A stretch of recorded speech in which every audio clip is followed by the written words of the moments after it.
back. Take it with the programming. I am Chase Ingram. I'm Captain America. And along with me is Bill Grumler. Wolverine. And we're back. Dude, 2 days in a row. Look at that. Back to back. What's up, back everyone? Happy Thursday. A little throwback Thursday.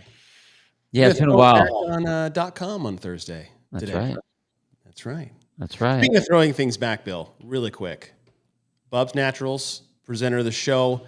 If you guys haven't tried Bubs Naturals and you don't know what it is, please go to bubsnaturals.com. It is the one-stop shop for your morning routine. Coffee, MCT oil powder, collagen protein, apple cider vinegar gummies, electrolytes. Have you been using that? Dude, I have. It's weird because I feel like it's the kind that's good because it's not the kind that's super sweet.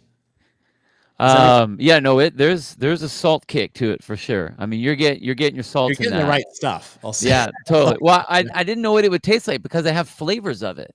Mm-hmm. So they have lemon lime, they have the orange, and then they have the coconut, and they're good. I really like the lemon lime. This thing just came down the pipeline. They have coffee. Yeah. Coffee, creamer, hydration, apple cider vinegar gummies, everything on the website. If you use the code GWTP20, you'll get 20% off everything on the website. And here's the great thing. All you need is everything on the website. It's all I want to get my stuff from here. It's all there.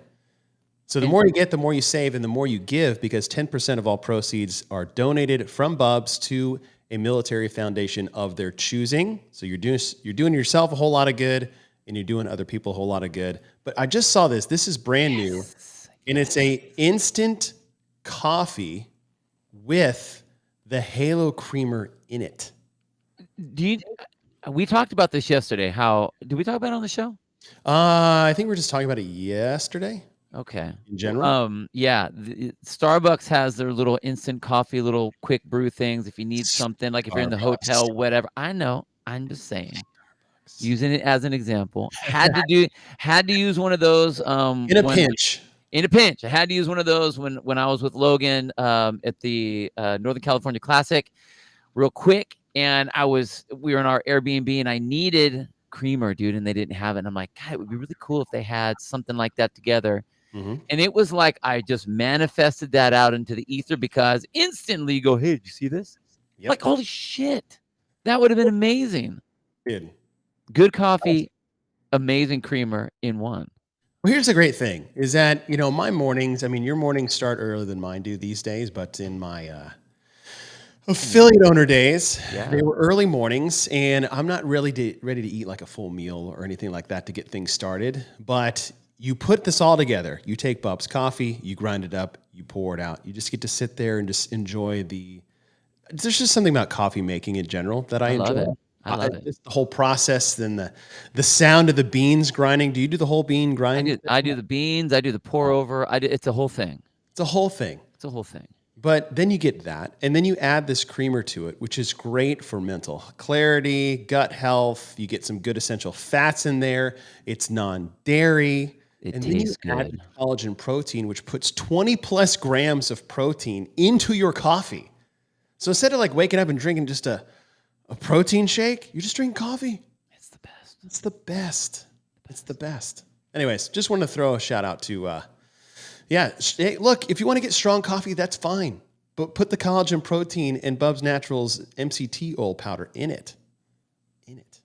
Other things, we just posted a question on our social media page this morning, tailoring off our conversation yesterday. And boy, oh boy, are the comments out there. And the question was, should there be a standardized movement, skill level, and weight system for online CrossFit competitions for open, intermediate, RX, and elite divisions? Why or not? Why not? And the question stems from Bill and I have had these gumptions about certain programming in the spaces. Who are you programming for, and why isn't it more standardized or finite? Is like we get bad programming for elite, but they're actually good for lower level, but it makes the competition that they're qualifying for bad because the workouts aren't matched up to their skill set. And vice versa. Like the open is almost too hard for most of the people to effectively compete to get to semifinals. And so we've had these ups and downs over the last year, and this question came up, and it is like down the middle, left and right. Yes or no? I think it's pretty close. I think it's way closer than I thought it would be. Way more split than I thought it would be. Mm-hmm. I mean, but there are great points on both sides, which you said, I guess we need to do a show on this. Yeah, totally. I think it would be a great show. And I mean, and there's, especially in our sphere, we have so many, I mean, high level coaches and programmers and analysts that would be able to really bring some interesting points to it. Mm-hmm. Think of all the people that were around. The Taylor Selfs, the J.R. Howes, the Adrian Conways, the the Brian Friends. I mean, all of the people, John Youngs, all of the people that play with events and workouts and with stimulus and skill sets too. Right. So I think it could be a really interesting discussion for sure. I do too. And so if you guys want to have that discussion before we have our discussion, go ahead and jump on our Instagram page, Get With The Programming. Simple, straightforward. Pop on there, give your feedback, give your opinion. Be kind and have as kind as you want to be or need to be. Come on now. Right? Like nobody has to be a dick about something. It's just it's just an opinion. But today I'm excited to backtrack and look at, if you guys haven't been aware, CrossFit.com, which we refer to as just .com, and the programming as .com, which has been that since 2001, has been I would say, a Wizard of Oz-like man behind the curtain programming for 20 plus years. Yeah. Right? We've heard some whispers. Was it Greg? Was it Jimmy?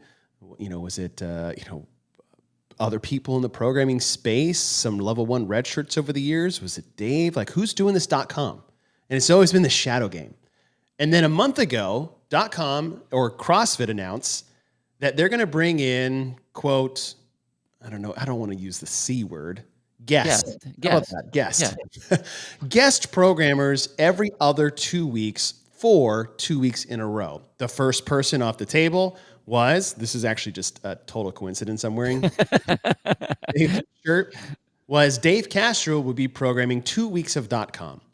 And then it'll go back to 2 weeks of whoever's behind the scenes again on staff there. And then the next 2 weeks were 2 weeks of Boz. And so what we're going to do today is we're not going to particularly analyze the programming, but we're going to talk about what was programmed, what their particular, I would say, goals were for their block of programming, and really just turn over some stones naturally as the conversation unfolds. Do you feel like that's the... I think that's fair. I do think that we could dip into, we talk about the why all of the time. Mm-hmm. And I think that the .com programming is something very specific to discuss about the why, because it is not designed for anyone in particular. It's designed for everyone across the board. So now, once again, you have to kind of lean into the statements that Greg brought out at the very beginning. The large loads, long distances quickly, the functionally constantly varied functional movements done at high intensity. Looking at all of those different things for a general physical preparedness or an increased level of fitness at our definition of fitness. And I think it's really unique because most people that are programming, they're done in cycles, they're done for a particular goal, they're done for a particular event, and this program is not. Yes. Which is very unique. And I think that's something that people really have to understand. And again, like who do you think it would work best for now, as opposed to when it first came out? When it first came out, there were no competitions. No. So that's a good point. I mean, it's like it was not designed for any level of competition other than we want you to be good at everything. And so I think it's interesting. I think it's really interesting. And I love the fact that Dave and Boz were both in, because when you go back and look at some of the workouts that they programmed, it is very similar to very old time Mm-hmm. CrossFit, which I is can't wait to talk about. get you out of the gym, do something that you wouldn't normally do. Try Yeah. this thing. We'll put this weird thing and that weird thing together. Where nowadays people be like, why are you going to do that? That doesn't make any sense. Yeah. But here it makes sense for the why, which is overall worldwide general physical preparedness. Yeah. Which is completely different. And you nailed it, because .com, as you just said, is the epitome of GPP, general physical preparedness. That is it. It follows the creed of everything you just laid out. Yeah. What I do like, and we'll touch on this, is that you said is like there's no cycles, there's no training programs, there's no dedicated focus on .com. But what I did like to see is that Dave came out and said these 2 weeks have a goal in mind. And Boz came out and said these 2 weeks, there'll be more of an emphasis here in mind. Yeah. Just for these 2 weeks. And what I really liked that what they both said, and it was very interesting, and we'll get to it when we get to either one of them, is that it is okay to program in cycles or focuses, or as long as we always end up being balanced across the a timeline. And for CrossFit, it's just not to quote a Greg Glassman quote that got attributed to somebody else recently, but it was like, what is it? Long distance horizon, like a never ending. Yeah. Greg Glassman. Greg Glassman. Okay. So let's start with Dave.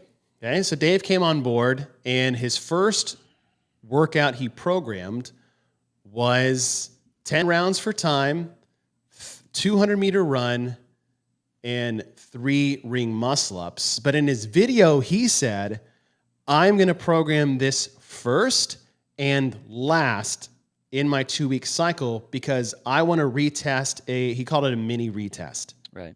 Which I thought was cool, which also came up a question is like, oh, what if they did it at the games? Like event 1 and the final event or something like that, right? In a span of 14 to 15 days in this instance, that was his baseline purpose throughout his 2 weeks of programming. When I looked at this one at first, I immediately was like, damn it. I know your shoulder, huh? Right? I couldn't do it. And then I thought, not a lot of people are going to respect this one for its simplicity and how dirty this can get if you have the appropriate skill set to maximize this. Oh yeah. Yeah, I mean, this is what I mean about how when these guys, when you have OGs in our space, and I don't mean they've been around for 10 years. I'm talking like they've been around for time. They remember some of the early day ones, and so they can bring up that feeling. And this had that feeling. You don't see. It's not like on the 3 ring muscle ups. Oh God. Okay. Whatever. Yeah. Right. Like everyone would think that. Even someone that's not that great at ring muscle ups would be like, oh, I can do 3. Mm-hmm. Cool. Not understanding that, like, if you're really doing this right, it is going to get really painful at minute 6. Because if you're really doing it right. How fast you need to run the 200s. Right. Because one is not affecting the other. The ring muscle ups are not affecting your ability to run fast. However, your heart rate and muscle fatigue and lactic acid buildup is going to build up and, I would say, either shake up or scare you out of the appropriate intensity that you should be tackling this. And I think that is going to be something we circle back to a lot over these next technically 4 weeks is intensity. Mm-hmm. I think we have lost all sense of the word. Yeah, I'm looking at all these online programs across the board and these affiliate programs, and it is an absolute sham. That's why do you think Pukey disappeared? Pukey was around because of intensity, because you pushed that hard. I did a 4-hour marathon training session. Pukey was around. Because you can't do that when you empty the tank. Yeah, I did a 4-minute intensity session with a rower and a barbell. Yeah. That's where Pukey came from. It may be a little off, but it'll kind of put us in the same kind of area. I saw something that Adrian Conway had on his Instagram post, and he was talking about, I have this level of fitness. I've been doing CrossFit all these years, and I've been an athlete, and I've been doing the .com. And he's like, it really hurts.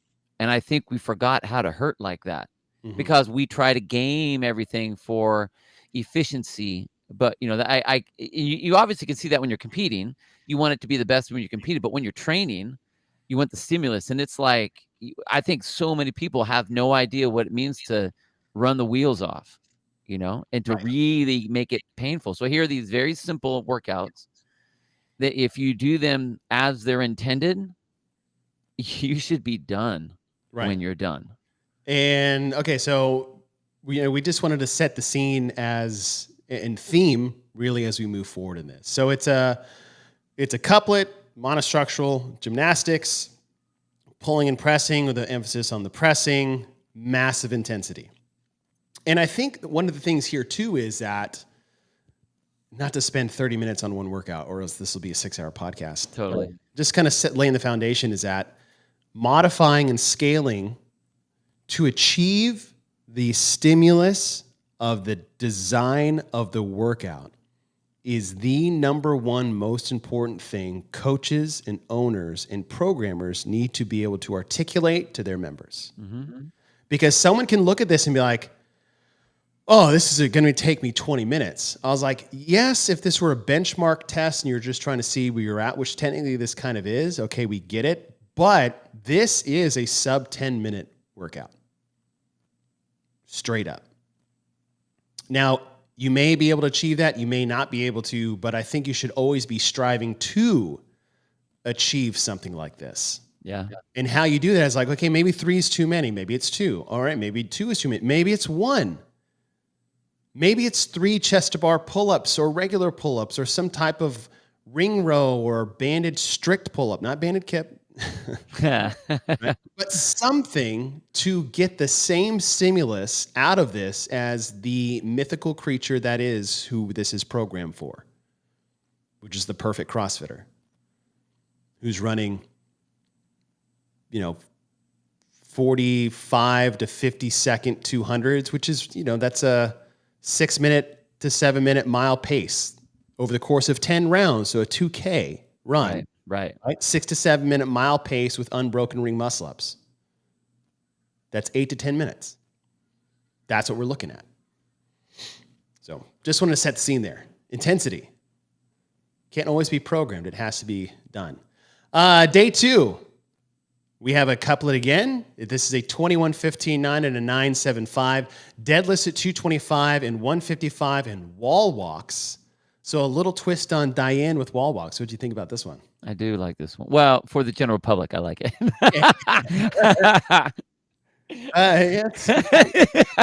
we touched on for general GPP. Yes, absolutely. General GPP. Like, you're going to get a great workout out of this. This is fast. This is intense. The wall walks. I did this one even with the old wing, and I realized how hard wall walks are and how much they tax my midline. Yeah, dude. Yeah, so much. It was great. It was super intense.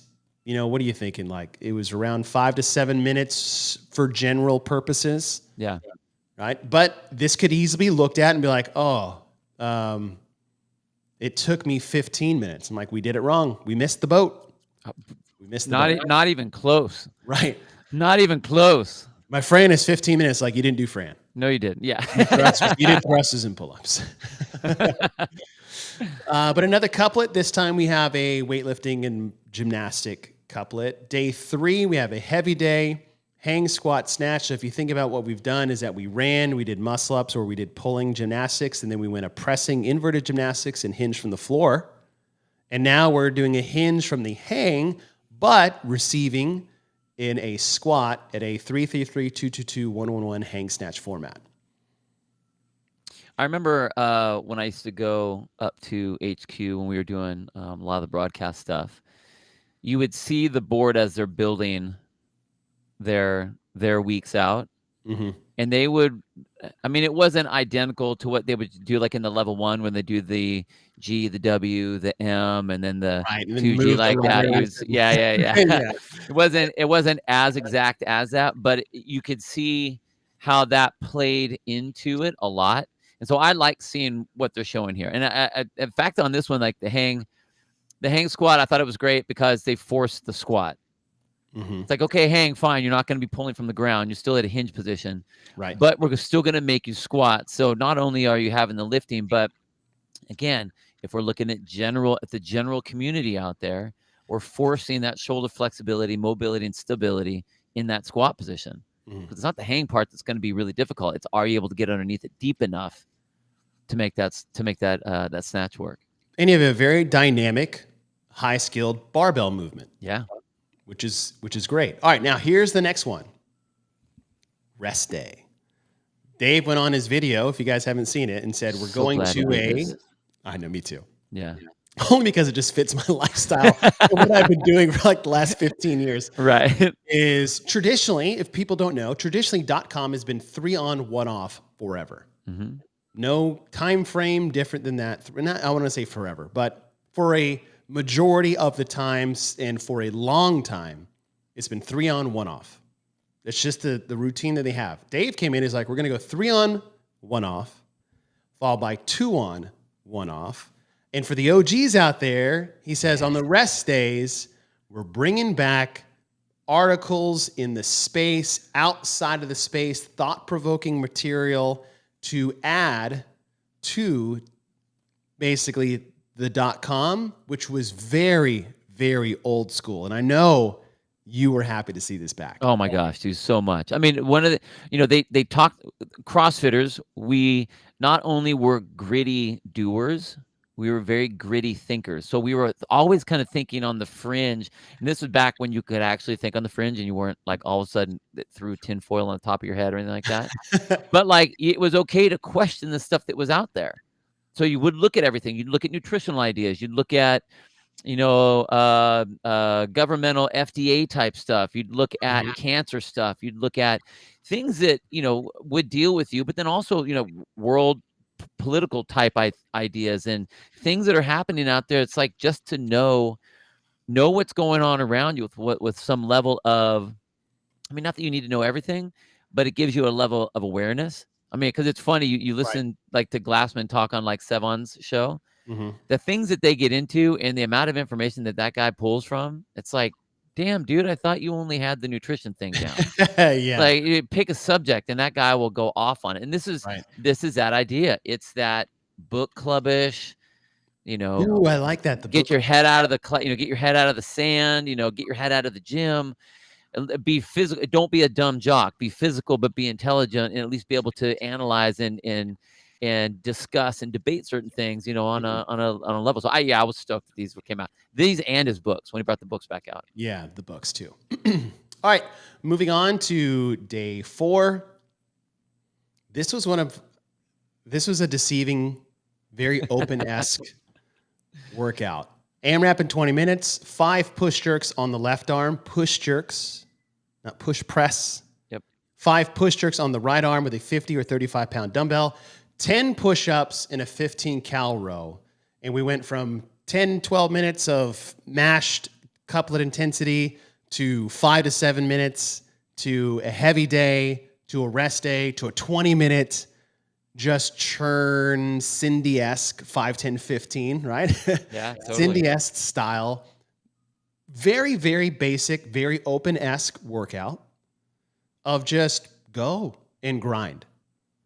No intensity. It got intense like it's one of those where like the last 6 to 8 minutes, you're like, please, God, send a meteor.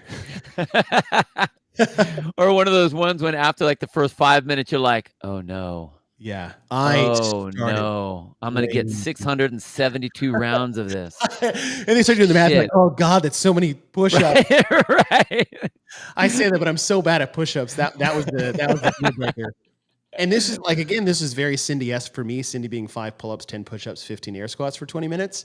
Push jerks, no problem. Switching arms was kind of nice because I got a little bit of a reprieve and I could breathe, but my legs never got a break because there's a dip, drive, and re-dip.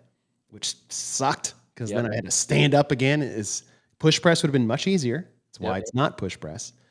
But my push-up stamina has never been good. And after shoulder surgery, it's back to the worse old days. And so at like that halfway part, I was like, oh no, it's happening. It's happening. Yeah, Stefan, butterfly push. I know. But I thought this was a good addition to what we were doing. Getting a little I thought it was definitely it was different. It was different just because of like what you said, the Cindy idea, but it was all push except for that one pull on the row. Yeah. Which doesn't really even matter because you feel right. You feel the legs there for your push jerk. It was good. It was good back and forth. Yeah. It was a really good. I could see this being an awesome open workout with the push-ups being like lateral burpees over the rower. Oh yeah. Yeah. Just keep it simple. Right? But it was good. It was good. And after a while though, I was like the push jerks, I was like, I'm not really enjoying these as much as I was in the first 10 minutes. And then we come back to another heavy day, something we haven't done a lot of except for the last heavy day that we had, but we have a back squat 5x5 into a front squat 5x3. And just getting below parallel with some weight. Yeah, I like this. You remember when they used to do they do back squat, they do a set of 10 and then a set of like 2. And then they do a set of 8 and then a set of 1. They like this weird up and down kind of. This kind of reminded me of that. Made me think of that. It was good. Yeah. And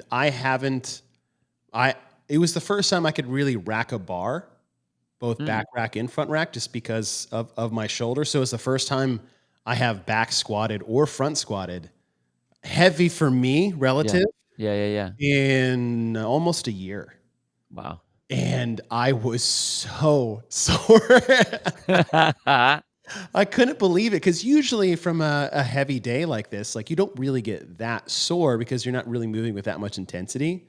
But my legs have not gone under that much stress and strain. I mean, strength training is really muscle tearing and recovery. That's what strengthening. I mean, dude, think about it though. Like in when you do, for those that are out there, when you see like the 5x5 does not mean that 3 of those is warm-ups. No. 5x5 means those are the working sets. So you have however many warm-up sets you have before you get into that. So here we are. It's 5 sets of, it's 15 reps if you just go down the line on that. So there's a lot of reps in here that are heavy based on whatever it is that you have, not even including your warm-up sets. Mm-hmm. So it ends up being a lot of work if you're doing it the right way. It was good. And it was a nice reprieve coming off the high volume pushing and pulling from the day before. Yeah. Just getting under a barbell and taking your time and moving some heavy weight. Yeah. But you take this to a class setting and everyone's like, that's it? That's all we're doing? It's like, yes. If you do the right 5-rep back squat, you should have to rest like 3 or 4 minutes just to recover for the next one and go up in weight. Yeah. But everyone wants to do like 1,000 reps. They're like, okay, now where's the, could we do a 20-minute AMRAP after this? Like, no. Next day is a rest day. And don't let your eyes deceive you. There's a Hiller on. I was so excited when I saw that. I'm like, dang, dude, you made it. You made it right there. You just been given the Dominus Ominous right there. Although, maybe that subtle line across the middle is just a little shot across the bow. I don't know. But, no, that was good. All right, we come to week 2.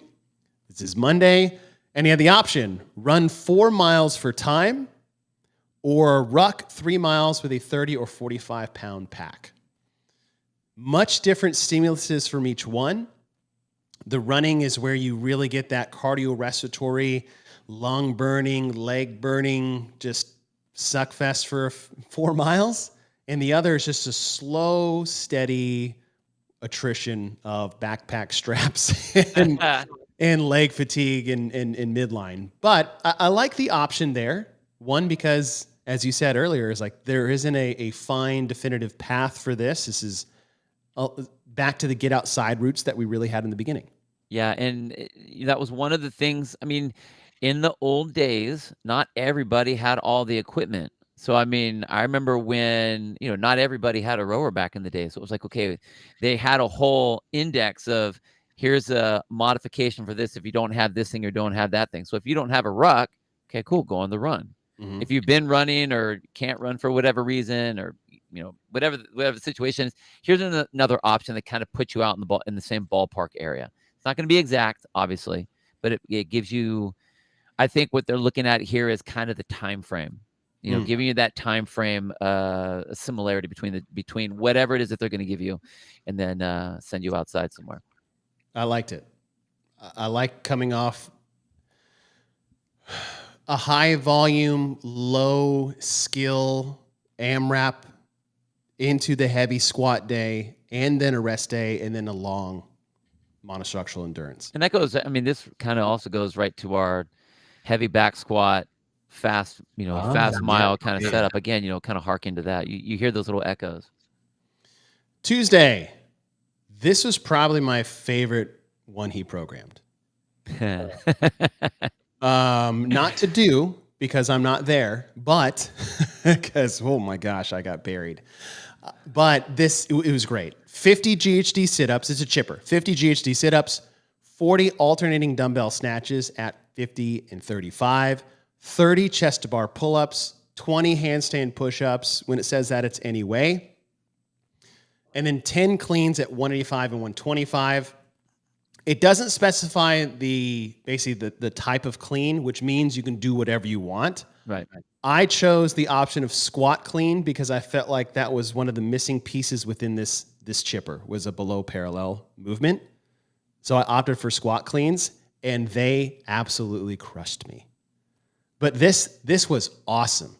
It's really a lot faster than some people may think. This is a quick one. It's like 6 to 8 minutes. Yeah. You figure, let's see, two. If you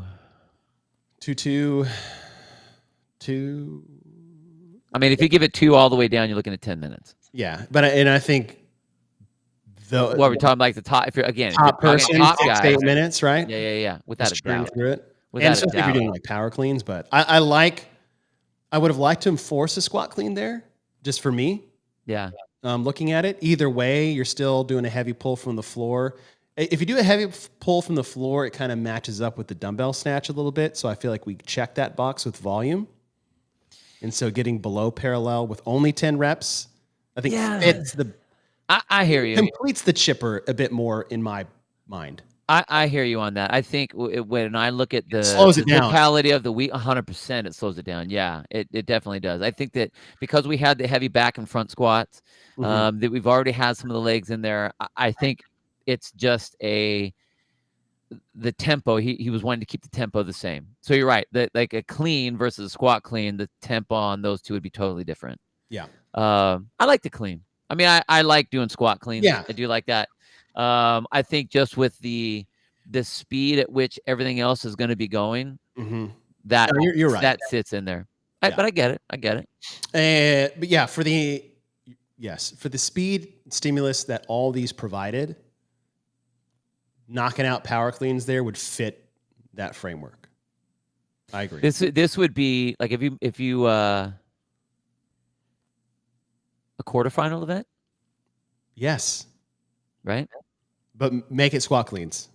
Yeah, that's fine for quarterfinals. Yeah, whatever. But yeah, this you nailed it. This is a great quarterfinal event. Yeah. Everyone should be able to do this that make quarterfinals. It's a 185-pound clean and a 125-pound clean. Not everybody's going to be able to do it when you're taking 10%. Right. But 90% should be able to complete this with some semblance of get after it. I would even say like if you went toes to bar with the GHD, I would say you could almost put it in an open event. Yeah, it would be hard.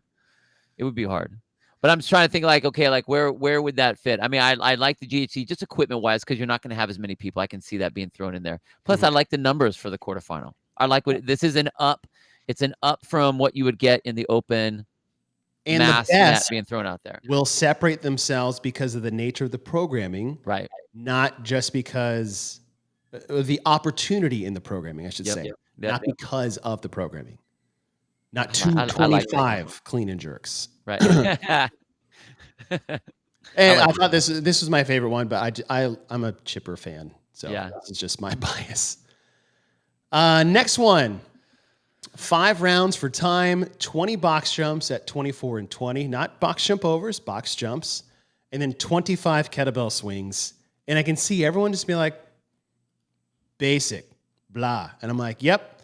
Go. This to me looked like a setup to train the intensity you'll need for, let's not forget, the micro repeat we have on hands. Yep. Which is unbroken box jumps, not necessarily rebounding. I didn't rebound. I don't do that anymore.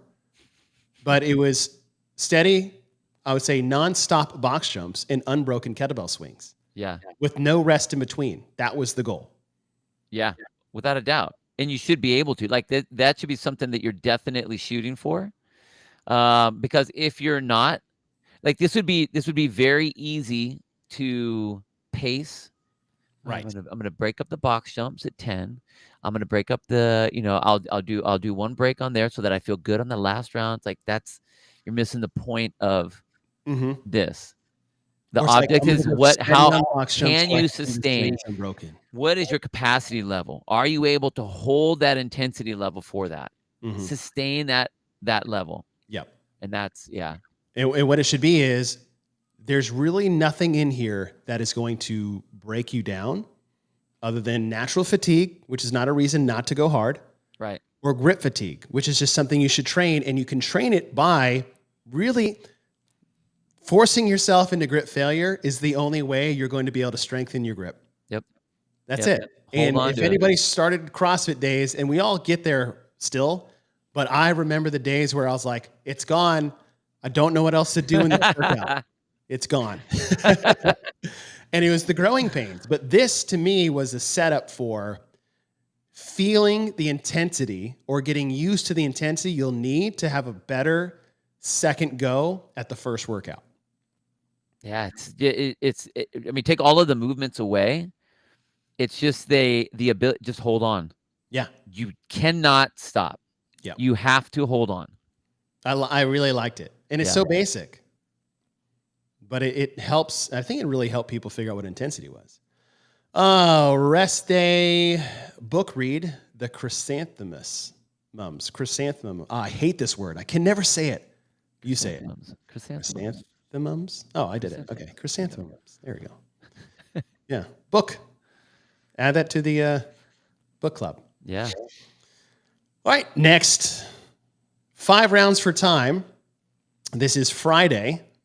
5 rounds for time, 50-foot overhead walking lunge with an empty barbell, followed by 21 burpees.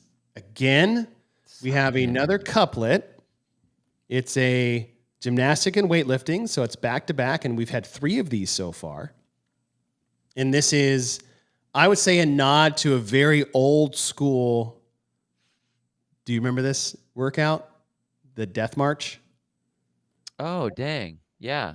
400-meter overhead walking lunge with an empty barbell. Yeah.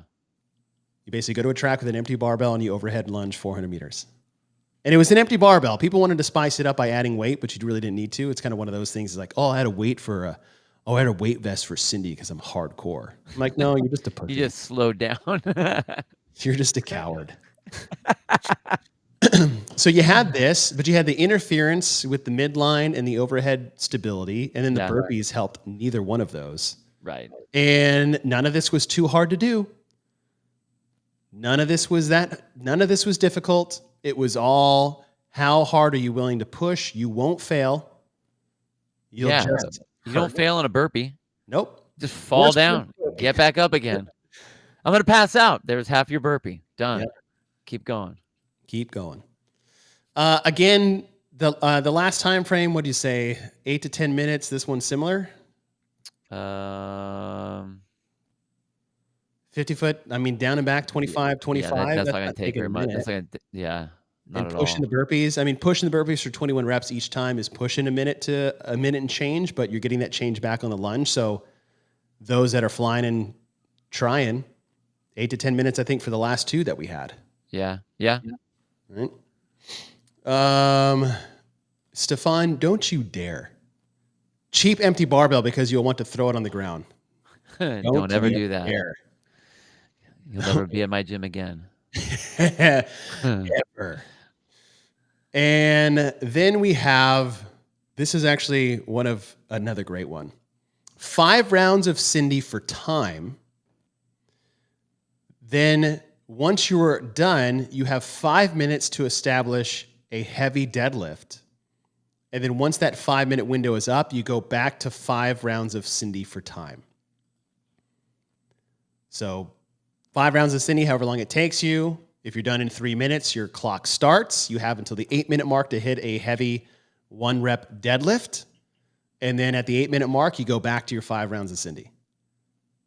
This was super fun. How many deadlifts did you get?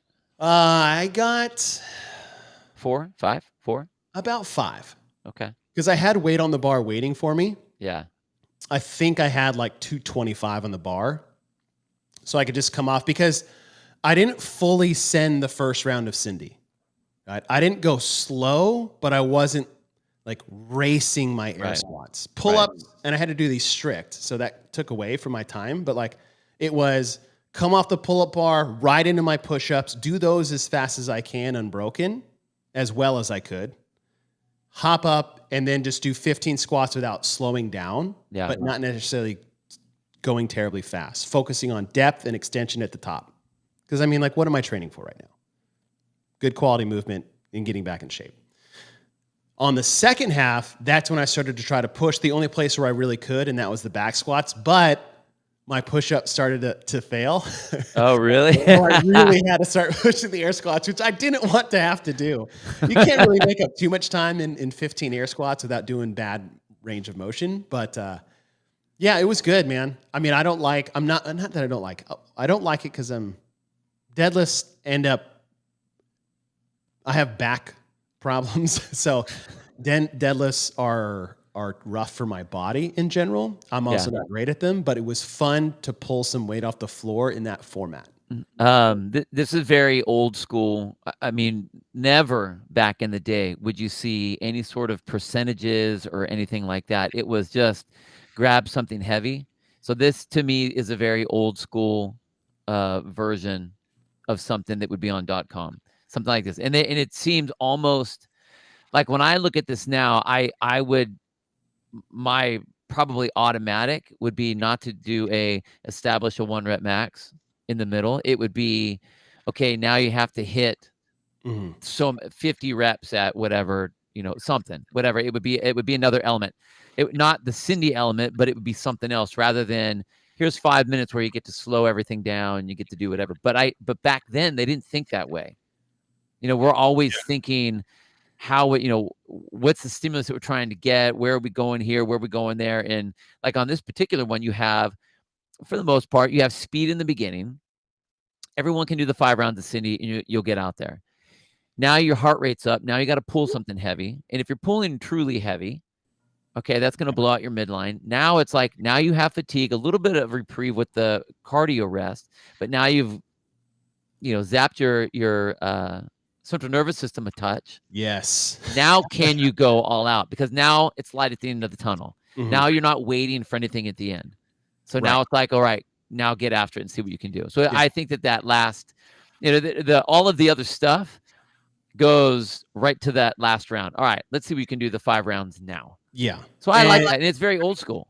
And this is an interval style workout with heavy day. Yeah. Which is a cool combo. Yeah. And the trap here is everyone focusing too much on the deadlift. Yep. So they sandbag the first 5 rounds because they actually want to go hard on the last 5 rounds. And that's not how you get better. Yeah. And something that I wanted to also throw as we were looking at these and when I was going back and looking at Boz's too, is these go back to very black box-ish types of programs. It's like, let's see what this does. Let's see what you can do when you throw this into the mix. Let's see how your body, responds to this. Right. Rather than like, let me see how strategic I can be as I'm setting the whole thing out. I dig that. I love that. Or That's so old school. Let me out-program you so it's hard and you don't have to think about actually trying. Right. Or the difference between hard and intense. Right. Oh, that was so intense. Like, no, it was too No. hard for you. Right. I had to break up all my pull-ups. I'm like, what? No, that's not the point. Right. It was hard. It wasn't intense. Yeah. It was just heavy. It And wasn't these intense. days, everybody wants too hard or too much. Jeez. Okay, interval heavy, rest day. Edgar Allan Poe. Awesome. The Telltale Heart. And then we come to Monday. And so we had, leading up to this, we had a 6 to 8 minute, a 8 to 10 minute couplet, 8 to 10 minute couplet, interval heavy day. And Monday, we went something that's very Jerry-esque, if anybody remembers that hero workout. But Jerry is run a mile, 2K row, run a mile. And it looks like Dave split it up to run a mile, 2,000 meter echo bike, 1,000 meter row, run a mile. Yeah. All monostructural, all long, basically the exact opposite of what we just did. And tailoring into what's to come after this. And you're never going to, the other part I love about this is very old school again, is you'll never see this in a regular gym workout. I mean, I'll tell you right now, I won't program this at my gym. I would have it would be very hard for Bill Grundler to type in, run 1 mile, row this far, get on the echo bike, run another mile. I think I would be here by myself coaching me because no one else would show up that day. Yeah. Obviously there's business side aspects of what we're doing in the affiliate, but at the same time, it's a matter of the coach explaining why is this important. Right. It is important to do stuff like this. It is important to go all monostructural and hit. I mean, I like the fact that it's not running repeats necessarily. So you get to have a little bit of variety in there. And this is a good Sunday one. Get outside. Oh yeah. That is a good one. So, and you nailed on something right there too, is that the fear that affiliate owners or programmers have to program necessary workouts that people won't necessarily show up for. Yeah. I think always falls on the shoulder of the coach, owner, and programmer to basically articulate why this is important to convince people to do so, which is very hard to do. Education is huge. That's our job. That is our job, to educate. Like if you program a 5-minute workout for the day and you know this is everything everyone needs to experience. And people are like, what? It's only 5 minutes. Like there's so much we can do in this hour that is going to not only, we can say it's like Elizabeth, squat cleans and ring dips. It's like, there's so many scales and modifications and way to do this. There's so much teaching involved with the clean and the process. And like all of these things, people will be moving and training and progressing on leading up to one of the nastiest girl workouts ever created. For me, I hate it. Squat cleans, everyone. Squat cleans. And it still takes 5 to 7 minutes. Yeah. But it is when it's done correctly and it's over, there's not a soul that will say they didn't get something out of it. I don't think I've ever had a problem with any of the under 10-minute workouts. It's always these ones. Really? If I was to have the super long run, I don't know. Maybe it's my culture that I've just. I honestly think it's different, gym to gym. I agree with that. State. I agree with that. One benchmark I would program at least once or every 2 years is Jerry. Okay. And we would have a good turnout, but like the way I structured the week and talked to people, nobody wanted to show up for that. I get it. Right? Sometimes it's actually easier to sell the 1 rep max day. But let's say the 5x5 back squat day, right? Like it just took some convincing, and I leaned into it the best I could to get the most out of it. Right? Yeah. Did everybody show up? No. Did it scare me away from programming what I knew would be a good fit for what we were trying to do? No. Right? But you're right. Communication, education, yeah, and the self-confidence to do something like that, I think is missing more often than not because of these other affiliate programs out there right now.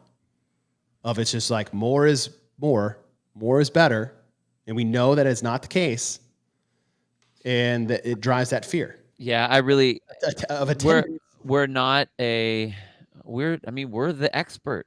And that's where I personally have a difficult time with, I have a hard time understanding why a gym that opened up to help people, because you're a coach, that's where you stemmed from, and you want to be able to get your stuff out there to make people better. And then you have someone else give all of your prescription to you. Like, you're not even have that. And it's really hard to educate people when it's not your prescription. When I'm doling out my medicine to my members, Yeah. I know exactly why. I know exactly how, because I'm the old school doc that's giving it to them. Right. It's not, and this is no shot on any other programs out there, or even the CAP program with the CrossFit has, or anything. But I think that it's really hard to sell what is not yours. I'm not a used car salesman. Oh, I don't do that at all. Like, I know Yeah. exactly what I'm giving you because I made it. Right. And my coaches and my culture. You mean like doing other people's? Yeah, well, I mean, like, you're talking about education. It's really hard to educate why it's so important when you don't fully believe it. Like, I'm not a salesman, dude. I am not a salesman. But if someone comes in here and wants to talk about why they should be doing CrossFit here in Inferno, I'm not selling you. I'm telling you. Yeah. Because I believe it. It's different. Yeah. You're a teacher. You're an educator. Yeah. You're a coach. I'm a coach. You're a coach. 30 plus. No, not 30 plus. Sorry. 20 plus was always the goal for this one. Actually, sub 20 for Jerry was always the goal. Yeah. Which was, I missed by 6 seconds, I think, one time. Ew. I know. I was upset with myself. But I don't think I had 6 seconds in that last mile. And this is where I get angry at myself. It's like, but did I have 2 seconds in the first mile, in the middle 2K, and the last mile? I'm like, yes, I did. I'm like, damn it, you idiot. And then we hit our repeat. So this was actually day 16 of Dave's. But we hit the repeat there for day 1. Right? 10 rounds for time, 200-meter run, 3 ring muscle-ups. What you should have learned, what we've done over the course of this time is we said this is at its fastest, an 8 to 10 minute workout. Right? For the fabled CrossFit athlete. After that, we did a 5 to 7 minute burner. We've done 3 heavy days in that time frame. We've done 1 mixed with an interval. We've done 3 workouts that are 20 minutes or more. We've done 4 workouts that are 8 to 10 minutes burner in that time frame. Channeling intensity, working on endurance and strength, and that hopefully in 2 weeks you have built, not necessarily you've gotten fitter, but you have experienced enough different things that you can use to get better at that repeat test in 2 weeks. Yeah, it's a level of comfort with the uncomfortable at that point. Because the first time when you first felt it, you're like, oh, okay. But now that you've hit a couple of those workouts through the last 2 weeks, you're sitting in there and you know exactly what it's supposed to feel like. So you're like, okay, I know that I'll be okay when this is hurting. I know I can keep on going. I know I can keep this intensity up. Yeah, I totally got lost in the first mile. I was running at a different affiliate. I think, yes. There you go. Like a mile and a half on the first one. It's like, shit. I was like, an 11-minute mile. Gosh, I am so slow. Then you had your 6 seconds. Yeah. So that was 2 weeks of Dave. Biggest takeaway from those 2 weeks that you think is a great educational tool for new athletes to CrossFit or coaches or experienced coaches? My biggest takeaway from that is understanding what makes CrossFit work the way that it does. We take a lot of different movements. We take the best of the best. We put it all together for a high level of intensity. That's the main thing. And understanding the difference between, and we've said it already a handful of times on the show, the difference between intensity and something that's hard, intensity and something that's heavy. Just because it's hard, just because it's heavy, just because I just can't pick that weight up anymore. Okay, well, that means intensity is now coming down. Right. because you're not moving. Work isn't getting done. So understanding those things I think is really important. And not being afraid to mix some things up that don't seem like they should necessarily come together very well. Yeah. Not being afraid of putting things together. Black box. We lived by that. It was the lab. The gym was the lab. Mm-hmm. And I like that they were, even in 2 weeks, you saw that. And I think that the deadlift one to me Yeah, was that that one tripped me up. experiment. I'm like, ooh, Yeah. new programming channel unlocked. Yeah, totally. It's like that's the black box. Let's see what this does. Yeah. Let me see what happens here. And you start playing. See The what kind of lab. response you get. It's awesome. It's The great. laboratory. And the harp on intensity, again, why is that important? Because it is the most important thing that you can do to get what you want. You want That's to your burn more fat, stimulant. you have to do intense workouts. You want to build more muscle mass, you must be intense in your strength training. You want to get better work capacity, you must be intense when you do your 8 to 10 minute workouts. You want to anything you want, physically, outside the box in your life, whatever it is, intensity is the only thing that is going to get you there in the manner and the appropriate way that you want. That's it. That's it. That is the bread and butter of CrossFit. Intensity. Yeah. Not too hard, not too much. The stimulus of which it's supposed to be must be maxed out to its maximum capacity. That type of intensity. Yeah. That's that power output. I mean, that was, goes back to all Greg loved that stuff. The scientific formulas, power. It's how much work can you get done in the shortest amount of time. I don't know what that means. Okay, let's switch over to Boz. Boz's first day was it Labor Day? I think it was No, it was September 11th. Sorry. September 11th, yeah. He said, pick a hero workout of your choice. That's fair. Fair, right? Pick a hero workout of your choice. On September 11th, yes. Got it. I would say is if you're doing that and following.com is like try to pick something that won't bury you for the rest of the Right. Yeah. Day 2, we have a heavy day. Overhead squat 3x5, front squat 3x3, back squat 1x1. A good little mixed bag here. Yeah. I think it's great that this is it. I personally felt that both him and Dave felt it's almost like they responded to just a little bit of pressure about like, look, I can't just do 5x5 and that's it. Yeah, that's right. almost what I felt like. I'm not gonna say that, but that's almost. I'm like, you had to fill in there just a little bit more. I get it, but like with the overhead squat, front squat, back squat, those are all great warm ups as you're increasing the weight, getting up to the heavy back. So they all are. You're working heavy, yes, but at the same time you're warming up the weight to the next movement too. So I think that's good. I like it. Yeah, and I liked it. He's like, okay, my 5 rep overhead squat. When I go to front squat, I could probably match that. Yeah. For my first one. And so you kind of like tier step up to the next one. And I liked hitting all 3. A good little mix match there for a heavy day. Coming off a high volume day. Now we come to Wednesday. This is the one nobody will show up for that everyone should show up for. Oh, it's ugly. Right? So ugly. It was, dude, this was awful. Your story that you put up, I watched it like 3 times and I was laughing so hard. There's half of the video was you going.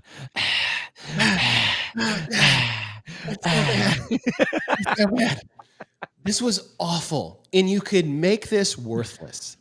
It is so easy to make this worthless, and I think these are the hardest workouts to coach. Yeah. Over all of them. People can figure out how to go heavy because they just put up too much weight on the bar. That's easy to figure out. And it's not scary and it doesn't hurt. You're like, can't do it. Yep. This is awful. It's like 1,000 meter, 750. Why? Where's my workout? I'm like, God, if you could help me explain this workout, this is the perfect dose of intensity. This was awful. It was really awful. How many times have you seen an athlete, dude, that has all of the all of the skills, all of the ability, but doesn't have the heart. Yeah. Like, it's like you look at him, you're like, if I only had 80% of what you physically have, Yeah. and you put my heart on it, I would rule the world. Rule the world. And that's this right here. You're right. It's either going to be the worst, best workout for someone, or it's literally almost a waste of time. Yeah. You could also screw it up two ways. One, not trying hard enough, and then it's just a waste of your time. Two, going too hard on the first 1,000, and then you can't effectively do the rest of the workouts. That's true. That's true. Beyond Well, that. so I mean, it actually takes someone with some experience, because you have to understand where your pacing levels are going to be. Yeah. And And you got that to know pacing where you're going to be, and that's tough. what we say pacing is like managing fatigue, and it's like getting so close to the edge of the cliff, right? That tunnel red line closing, but you can expand it back for the next one. And then you just close it. It's not pace the 1,000. I'll go a little faster on the 750, a little faster on the 5, and I'll send it on the 250. That's not it. That's not it. Bill, unique situation. Are you ready for this? Sure. I have to go get my son because we just got a call. Oh, that's why you said you got me. I'm like, hey, I got to coach the noon class. Yo, yeah, dude, I got you. Yeah. I mean, because I got to cut it short. I have to, hey, live show, folks. But I just got a call on the bat phone that my son is not feeling well at school, so I'm going to have to go pick him up. Oh. So I guess that means we just need to start over and just do a Boz.com review. Yeah, that's fine. We just got there. We got that. there. All right. For those of you guys watching at home, thanks for rolling with us for at least the 2 solid weeks of Dave.com. I think the stones we unturned were, and we'll touch on this when we go to Boz.com, because I think Boz really allowed people to figure this out on their own. Oh, yeah. Is intensity. Yeah. And we'll go why that's important, the definition that CrossFit uses, how that can fast track all of your fitness goals across a wide spectrum. I seriously brought the right shirt for all of the stuff that we're talking about. OG, the pukey. I got it all going on right now. Yeah. So sorry we got to cut the show short, but I'm glad we got through the Dave.com. We'll turn around and do the Boz.com next week. Other than that, Bill. Bye, guys. Enjoy coaching your classes. You guys have a great weekend. We'll see you guys next time.